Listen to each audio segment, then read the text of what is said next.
host, Lascelles Tyus, and this is the First Amendment, where we can say whatever we want. It is the law. Later on, we're going to have a good friend of mine and head chef at the Bistro by the Pier, Maya Almasi, grace the stage. She's going to talk African-American health and how she keeps herself fit. We'll have my top Facebook, Twitter, and Instagram post of the week, as well as much more. But first, in recent news, tension between Russia and Ukraine continues to rise as more than 40,000 troops line up outside of the Ukrainian border. U.S. Secretary of State John Kerry and Russian Foreign Minister Sergei Lavrov met on Sunday to discuss the situation. Lavrov maintains the fact that Russia is not there to invade the Ukraine, but rather simply for routine military exercises. The Ukrainian people seem unconvinced as they prepare for some sort of invasion, reportedly digging trenches near the border and rationing food for soldiers. Despite the fact that tensions are still high, there have been reports of pullbacks directly at the border following President Obama's conversation with Russian leader Vladimir Putin late last week. John Kerry also reports that both he and the Russian foreign minister agree that a diplomatic approach needs to be taken involving the Ukrainian government.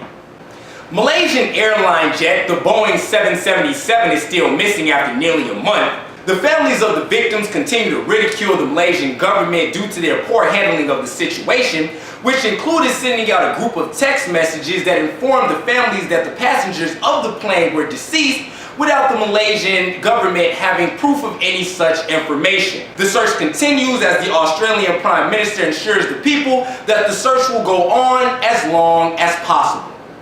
Major blockbuster hit Noah causes controversy with its release this weekend. Christians are calling the film offensive, stating the fact that it replaces the word God with creator, changes the nature of sin, and has no connection to the biblical tale. Director and self-proclaimed atheist Darren Aronofsky claims the movie is not based on Christianity or any other religion and brings a universal view, which raised the question amongst the Christian circuit of why the film was marketed with a biblical theme to begin with. Despite controversy, Noah opened at #1 in the box office with an estimated $44 million in ticket sales. Love and Hip Hop cast member and CEO of Hip Hop Weekly, Benzino, was shot by his nephew on a Massachusetts highway on Saturday while attending his mother's funeral procession. Apparently, Guy Scott pulled alongside of Benzino's vehicle and fired several shots. Benzino was struck in the arm and the bullet grazed his back, but he's reported to be in good condition. His nephew, Guy Scott, was taken into custody and charged with assault with intent to murder. According to Chicago law enforcement, a 13-year-old boy was charged with felony aggravated battery against an officer after hitting the officer in the arm with a snowball on Wednesday in the 4900 block of Chicago at around 3:30 p.m. Chicagoland residents feel that the charge was a gross overreaction and something that could affect the boy for many years to come. But one local educator, Ray Fields, felt otherwise, stating, and I quote, "If the boy got away with it, who's to say what they do next? If it doesn't stick to them now, they'll be 16 or 17 and they'll have a gun." And that, my friend, is our stopping point of the morning. We're going to touch on that subject. It's funny how Ray Fields points out the fact that if a kid goes unchecked from 13 to 16 or 17, he'll wind up with a gun in his hand simply because he hit an officer in the arm with a snowball, but does not take into account the fact of what could happen if officers are allowed to charge children and adolescents with felonies for things as simple as hitting them in the arm with a snowball. I mean, it's utterly ridiculous. Not to mention the fact that we know of the corruption amongst the law system in Chicago. We know how the officers are, especially if you're from there, and giving them this type of leeway is simply unacceptable. I honestly think that the Chicago people should be coming together, signing some sort of petition in order to get this felony off of this boy's record. I mean, there are people out there who are getting misdemeanors for drug sale or being let out of jail for rape. And this child is getting a felony for throwing a snowball and hitting an officer. It's completely ridiculous. It's complete corruption of the U.S. governmental system and the law system. And it's outrageous. And that's the first section of the First Amendment. We'll be right back. Maya Almasi is going to grace the stage. We're going to talk African American health and how she keeps herself fit. Don't go anywhere. It's your First Amendment vote.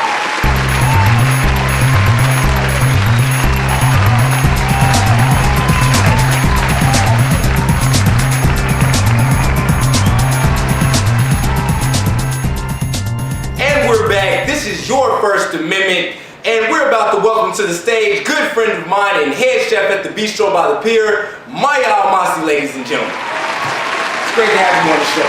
Thank you. All right. And how you feeling today? I'm good. How are you? I'm doing well. All right, so let's break right into it. Tell us a little bit about yourself and how you developed the love for cooking. Okay, a little bit about myself. I'm the middle child of 3, and we were raised with a single mom. I have 2 brothers.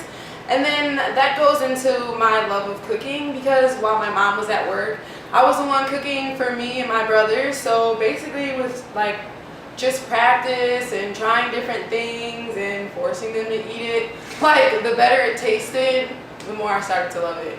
Wow, so 2 brothers, huh? You beat up a lot in childhood? No. My brothers are cool, and plus I tell them all the time. All right, so what motivated you to start living and eating better, or have you always been this way? Well, that goes back to my brothers again. My younger brother was overweight when we were younger, and then he started playing football and lost a lot of weight, and just seeing his change really inspired me. And then my older brother was the exact opposite. He was thinner and then started lifting weights and bodybuilding, and then he got bigger. So then it just made me realize they both got the bodies that they were always talking about, the bodies that they always wanted. And then it just made me realize that I could do the same thing. All right, so what do you personally do to eat and drink better to reach those types of goals? What type of tips could you give our ethnic audience, our African American audience, about how they can eat and drink better? For the ethnic audience, I would definitely say growing up in a Black household and eating a lot of soul food, a lot of fast food because it's convenient, your mother's at work. Not all of us, but most of us, or a majority of us, are from a lower income sorts of families, and so it's harder to get like organic foods and fresh farm market groceries and things like that help for like healthier living. But one good tip that I would say is if you just replace like pops, sugar, juices, Kool-Aids, alcohol, all those sorts of things, if you replace those with a simple water with a lemon, you'll literally see your body change night from day. Because people say it all the time, like your body needs water. It helps clean out your stomach, all of that processed food that you're putting into it, it needs a way to leave. And just drinking water really clears you out, flattens your stomach, helps your pores, your hair, your nails, everything. So water, just drink water. And it doesn't have to be bottled water. Tap water works too. So lots and lots of water. Now, I've also heard that you don't eat a lot of meats. Why is that? Are you a vegetarian or? At this point, I wouldn't say that I'm a complete vegetarian. I do have plans on being a straight raw vegan at one point. But before I just jump into that lifestyle, I want to research recipes. I want to know that when I stop eating these meats, I have something in line to replace them. Because if you don't have something to replace it, you're just going to wind up getting hungry and you're going to eat meat, or you're going to eat whatever is more readily available to you. But for me, not eating meat, it wasn't a health thing. I understand like beef and pork are really fatty, so if you're trying to lose weight, lean chicken and fish are really good for you. I stopped eating meat and I want to become vegan more for like a spiritual reason, because I believe animals are friends, not food. So that's kind of like a different topic. Oh wow, that's very insightful. So obviously there's a lot more to you than just culinary arts. So what else do you do outside of work? We've even heard some rumors that you may be modeling. Are the rumors true, or how do you feel about that? Yes, those rumors are true. Outside of work, I work out with my brothers, or I look up recipes for work. I do work mostly. Like, my life revolves around cooking pretty much 24/7, because when you're a head chef at your own restaurant, you have to focus on work. So I do work a lot, but when I don't, I try to eat as healthy as I can, constantly drinking water. And I'm also losing weight and trying to work out so that I'll have the fitness body that I want for being in front of the camera, because I'd like to be a fitness model, not like a super thin fashion model or anything like that. I don't want anybody to feel like you have to be super thin. You can just be fit. All right, excellent. And that's all the time that we have. Maya Almazi, ladies and gentlemen, head chef at the Bistro by the Pier. Please come and visit at 580 East Illinois, Chicago, Illinois. Bottom of the Lake Point Towers, contemporary American cuisine with a Cajun flair. Coming up, we'll have my top Facebook, Twitter, and Instagram post of the week, as well as a few things that you have to get into this weekend. It's been a pleasure having you on the show.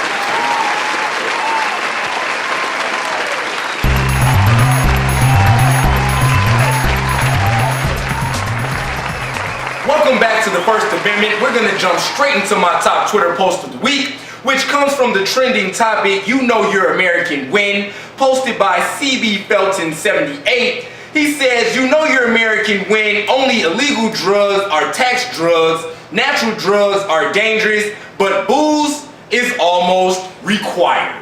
Our top Instagram post comes from a good friend of mine and star of Bravo reality TV series The Tankers, Benjamin Tankard, Instagram tag DJ Richie Rich 10, who posted 6 days ago, if faith was easy, we'd all be walking on water. But that's about all the time that we have here.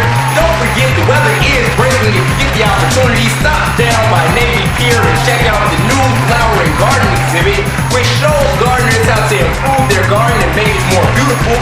Or if you get the opportunity, stop by Wrigley Field and open up with the Cubs for their historic 100 year. And I'd like to leave you with a quote from one of my favorite black activists, Al Sharpton. No matter where you are, who you're dealing with, or who you're speaking to, keep it real, keep it real, keep it real. This has been the First Amendment. I'm your host, Marcellus Titus, signing off.